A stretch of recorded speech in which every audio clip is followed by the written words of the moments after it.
Kembali lagi di Cerita Cinta Channel. Jangan lupa like, comment, and subscribe ya. Terima kasih.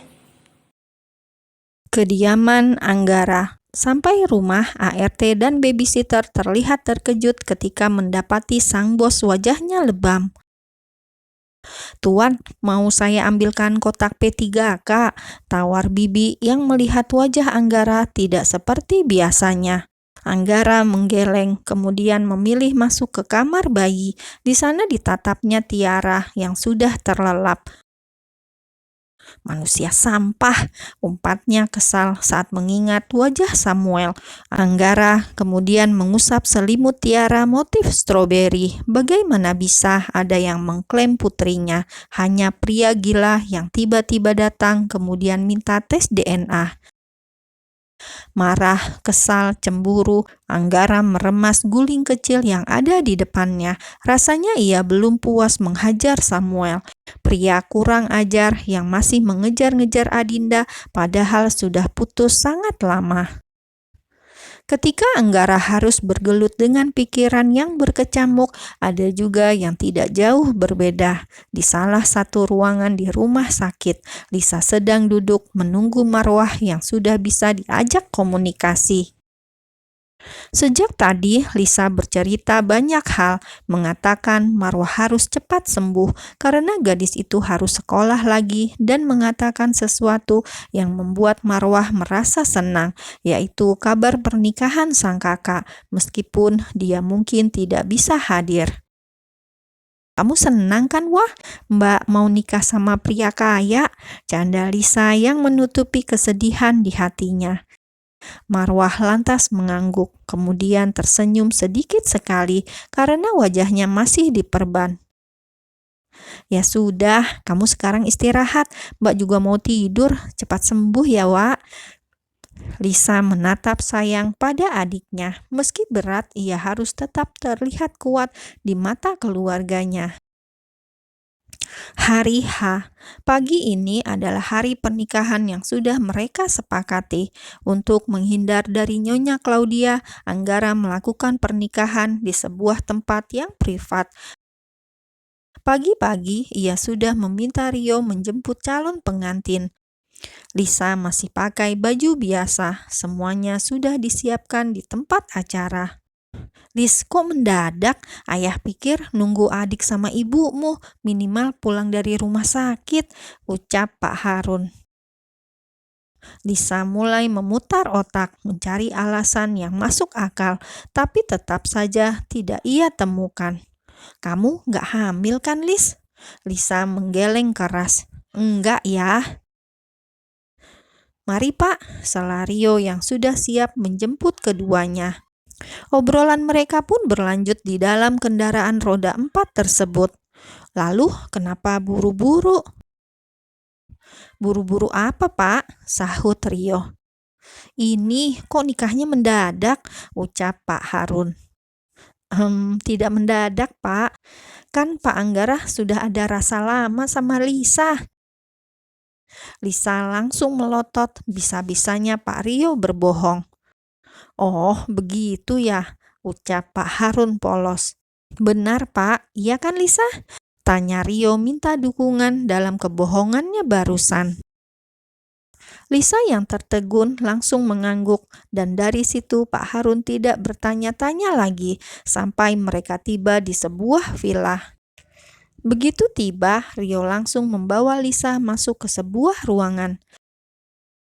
"Ini baju kebayanya, semoga pas, dan ini Nona Helen, dia akan membantu kamu untuk siap-siap. Nona Helen mohon kerjasamanya." "Baik Pak Rio." Rio kemudian keluar. Yang akan menikah adalah Anggara, tapi ia yang harus repot mengurus ini itu tanpa jasa I.O. karena semua harus rahasia. Kini ia akan melapor pada Anggara yang sudah terlihat duduk dengan Pak Harun.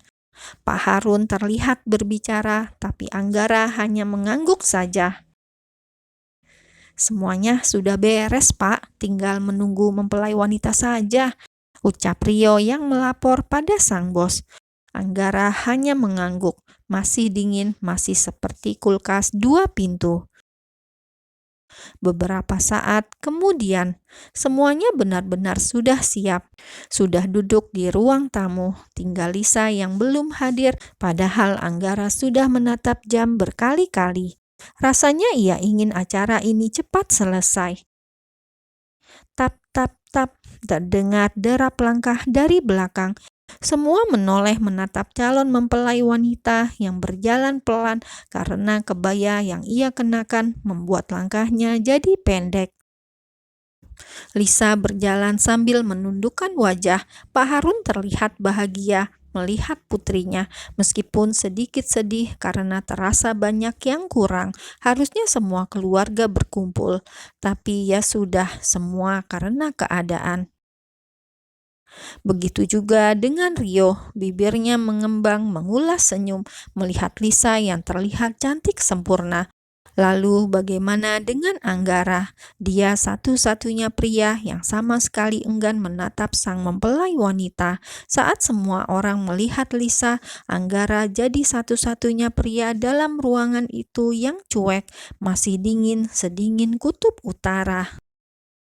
Sempat tidak yakin, meskipun dia sendiri yang menjadi wali nikah untuk putri pertamanya, Pak Harun mengusap wajahnya dengan kedua tangan ketika kata sah terdengar.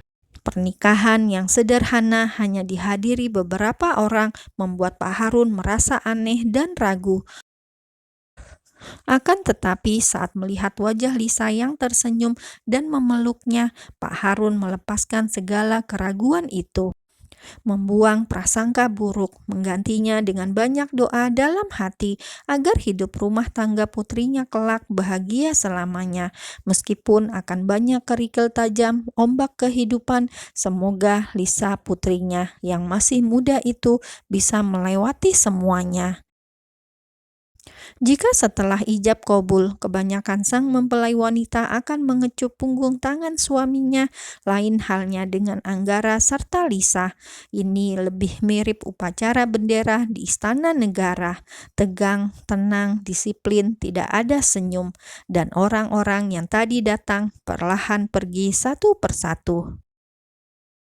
"Lis, ayah harus kembali ke rumah sakit," bisik Pak Harun. Sikap dingin Anggara sudah terasa oleh Pak Harun. Ia merasa menantunya itu kurang ramah dan irit bicara, jadi lebih baik ia kembali ke rumah sakit. Lagian ibu serta adik Lisa jauh lebih membutuhkan Pak Harun saat ini. "Nanti ya, kenapa buru-buru?" "Ayah khawatir sama ibumu," jawab Pak Harun mencari alasan. "Ada apa, Pak?" tanya Rio yang melihat keduanya bisik-bisik. Sedangkan Anggara malah sibuk telepon. "Ini Pak Rio, ayah katanya mau balik ke rumah sakit." "Oh, baik, saya antar," ucap Rio. "Kalau Pak Rio nganter ayah, terus aku di sini cuma sama Pak Anggara." "Aduh," batin Lisa sambil melirik suaminya yang sedang telepon, lebih tepatnya suami di atas kertas.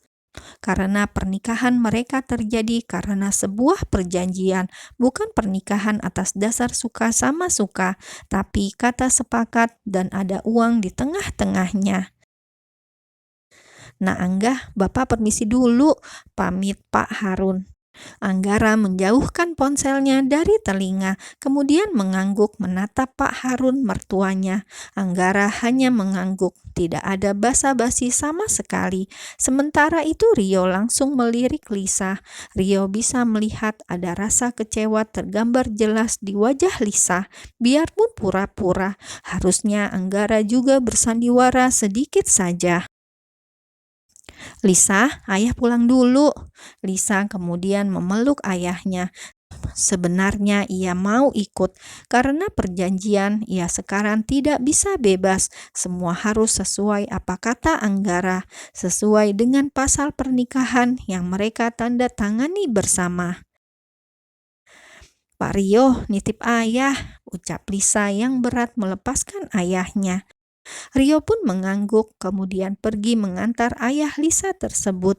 Kini dalam ruang tamu yang luas itu tinggal menyisakan Anggara yang melanjutkan teleponnya dan Lisa yang canggung. Setelah kepergian Rio, sesaat kemudian Anggara selesai bicara di telepon. Ia kemudian menatap sekeliling. Dilihatnya Lisa masih duduk menggunakan kebaya. "Kamu masih mau pakai baju itu?" tanya Anggara dengan tatapan acuh. Lisa langsung berdiri. "Apa boleh saya ganti sekarang?" "Siapa yang melarangmu ganti?" cetus Anggara. Sambil menelan ludah, Lisa pun beranjak. Ia berjalan ke ruangan di mana ia ganti tadi, kembali memakai baju biasa, dan duduk di depan meja rias di dalam kamar itu. Matanya menatap alat make up yang ada di depannya. Lisa kemudian mengambil pembersih wajah. Make up yang cantik itu tidak bisa membuat Anggara menatapnya, tidak sama sekali.